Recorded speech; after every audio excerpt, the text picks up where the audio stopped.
Olá pessoal, tudo bem? Na aula de hoje a gente vai ver algumas características gerais dos metazoários, tá? Essa é a aula 27 de vocês, está na página 38.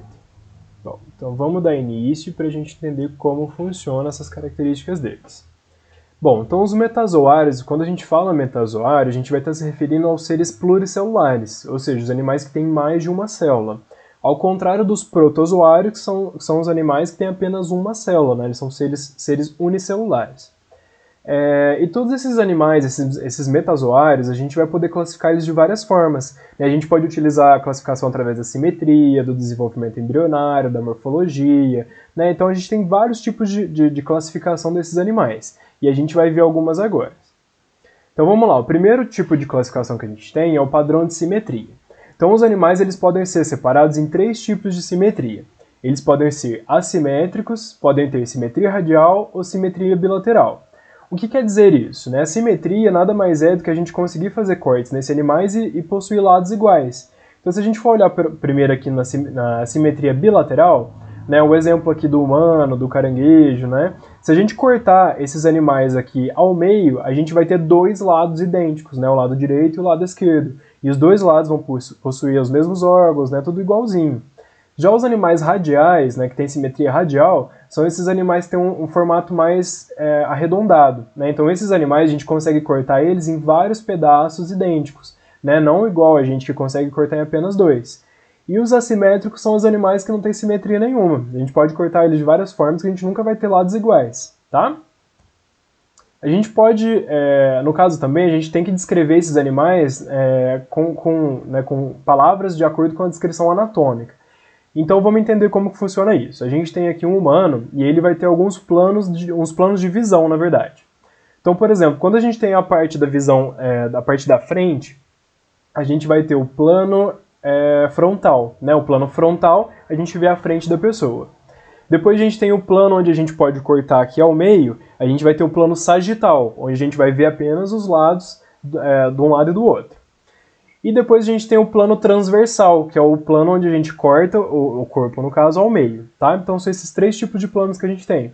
O plano frontal, o plano transversal e o plano sagital. Tá? E no caso do corpo, a gente tem sempre um eixo crânio-caudal, ou seja, o eixo, no caso, da cabeça aos pés. Tá? Esse eixo aqui ele passa, no caso, no centro do corpo. Tá bom? Então esses aqui são algumas descrições anatômicas. E agora a gente tem algumas outras descrições. Por exemplo, eu falei para vocês ali, a gente tem o plano frontal e o plano que a gente tem também, que a gente pode falar, é o plano dorsal, que seria o plano no caso das costas, do dorso. Então, ventral é a parte da frente, dorsal é a parte de trás. Depois a gente tem algumas descrições relacionadas aos órgãos. Então, por exemplo, aqui, se a gente for levar em consideração o braço. O braço, a gente vai falar que ele tem duas porções, a porção proximal e a porção distal. A porção proximal seria a porção que está mais próxima do nosso corpo, ou seja, do nosso tórax, por exemplo. Então o ombro ele é mais próximo do nosso corpo, então ele é uma porção proximal. Agora se a gente pegar em relação à nossa mão a gente vai falar que ela é distal. Por quê? Porque ele é mais distante da inserção do nosso braço até o nosso tórax. Então o ombro ele seria proximal e a mão distal. A mesma coisa na perna. No caso, a coxa ela vai ser mais proximal do nosso tórax e, no caso, o joelho, os pés vão ser mais distal, ou seja, vão ser mais distantes. Em relação às mãos e os pés, a gente também tem duas referências. No caso, quando a gente está vendo a parte da frente da mão, a gente fala que é a parte dorsal. Se a gente está vendo a parte de baixo da mão, é a parte palmar. No pé é a mesma coisa. A gente tem a parte dorsal, que é a parte do pé, do peito do pé, e a parte de baixo da sola do pé é a parte plantar, tá?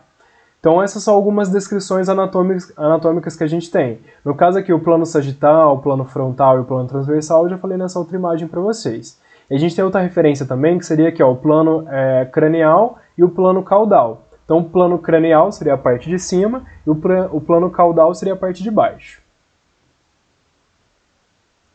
Bom, a gente pode classificar esses animais também, esses metazoários, de acordo com o desenvolvimento embrionário dos tecidos.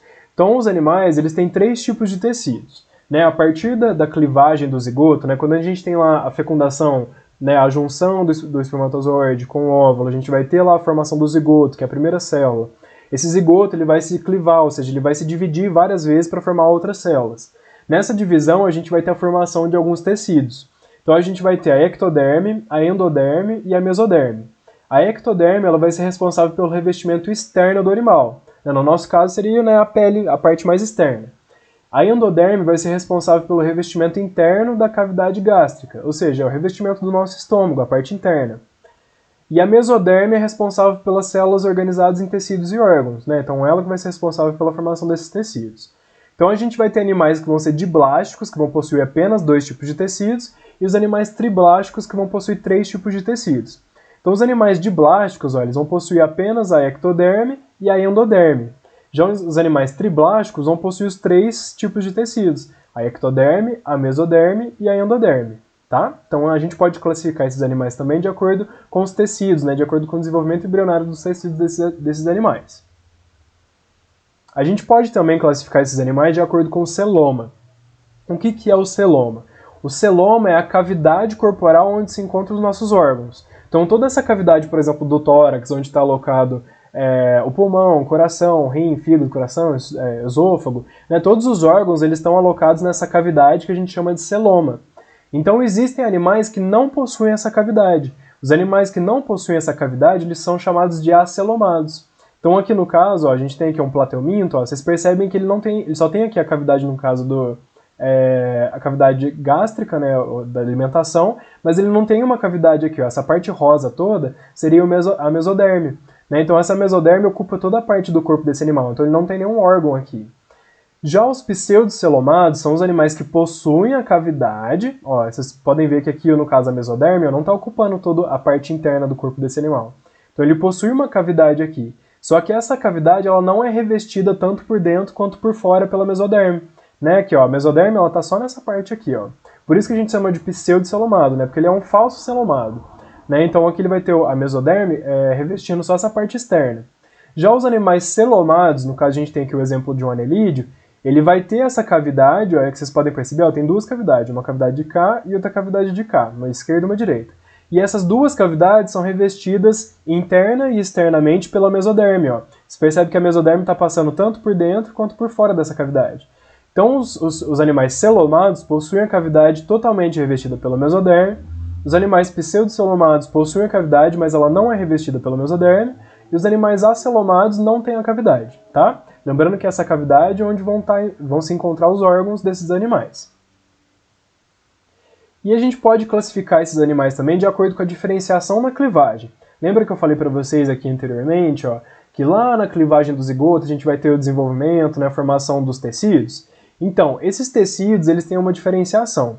A partir aqui da 3ª divisão, né, a gente tem lá o zigoto tem a 1ª divisão, a 2ª divisão e a 3ª divisão. Né, a partir dessa 3ª divisão, quando ele é um aglomerado de células, ele pode ter 2 opções. Ele pode ter uma clivagem espiral ou uma clivagem radial. Se ele tiver uma clivagem espiral, ele vai formar aqui a blástula, depois a gástrula, e na gástrula a gente vai ter aqui uma diferenciação. No caso aqui, o tecido, a mesoderme, vai ficar mais próximo aqui do blastóporo, né? O blastóporo seria esse canal, né? Essa abertura aqui. E esses animais que têm essa característica a gente vai chamar de protostômios. E no caso os protostômios vão ser os animais que vão dar origem à boca. Então essa primeira cavidade, esse primeiro canal que a gente tem aqui vai dar origem à boca desse animal. Já os animais aqui que vai ter a clivagem radial, eles vão ter aqui uma célula também que vai se dividir várias vezes, vai transformar também numa blástula e depois na gástrula.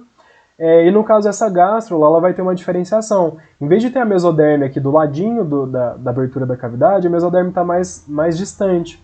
Esses animais aqui que têm essa característica, eles são chamados de deuterostômios. Todos os animais que são deuterostômios, essa primeira cavidade aqui vai ser a que dá origem ao ânus. Então os animais protostômios vai ter primeira origem, né, o primeiro órgão, né, a primeira cavidade que eles têm aqui vai ser primeiro a boca, e nos animais deuterostômios, a primeira cavidade que é formada neles é o ânus, tá?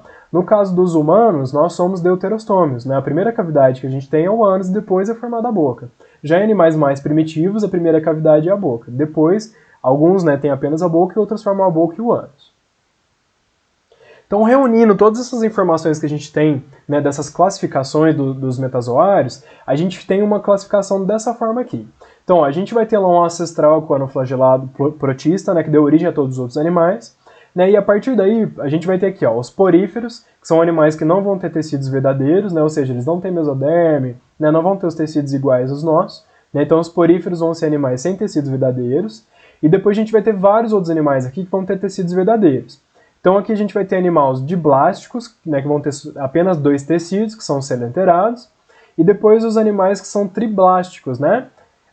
Lembrando ó, que no caso dos coelenterados, tanto o porífero quanto... Aliás, o porífero tem alguns que têm assimetria radial, né? Nem todos, a maioria são assimétricos. Os coelenterados vão ter assimetria radial, e no caso aqui, todos esses outros que vão estar aqui em cima, todos eles vão ter 3 tecidos, ou seja, eles vão ser triblásticos, e todos eles têm assimetria bilateral. Todos eles a gente consegue dividir em 2 lados iguais. Só que nesse momento aqui a gente tem uma divisão. Ó. A gente tem animais protostômios, que são os animais que dão origem à boca, e os deuterostômios, que são os animais que têm a primeira origem como ânus. Então os protostômios a gente vai ter os plateumintos, nemateumintos, anelídeos, artrópodes e molúsculos. Lembrando que nem todos eles vão ser celomados. Né? A gente vai ter aqui o plateumintos, que é acelomado, ou seja, ele não tem a cavidade corporal. O nematóides, ele tem uma pseudocavidade, né, que não é revestida totalmente pelo mesoderme. Depois a gente tem o anelídeo, o artrópode e o molúsculo, que são celomados. Né? Eles possuem a cavidade revestida pelo mesoderme. E os mais evoluídos, né, mais adaptados, a gente tem aqui os equinodermos e os cordados, né, que possuem tecido verdadeiro, possuem simetria bilateral, são triblásticos, são celomados e no caso a primeira cavidade que eles têm é o deuterostômio, tá? Então todos esses animais, todos os metazoários a gente classifica dessa forma. Então é de acordo com o tecido, de acordo com a clivagem, de acordo com a simetria, tá bom? Então agora eu gostaria que vocês fizessem os exercícios dessa aula, que é a aula 27, que está na página 46, e os adicionais do 103 ao 110, que é sobre o assunto dessa aula. Então muito obrigado pela aula de hoje e até a próxima aula, pessoal. Tchau, tchau.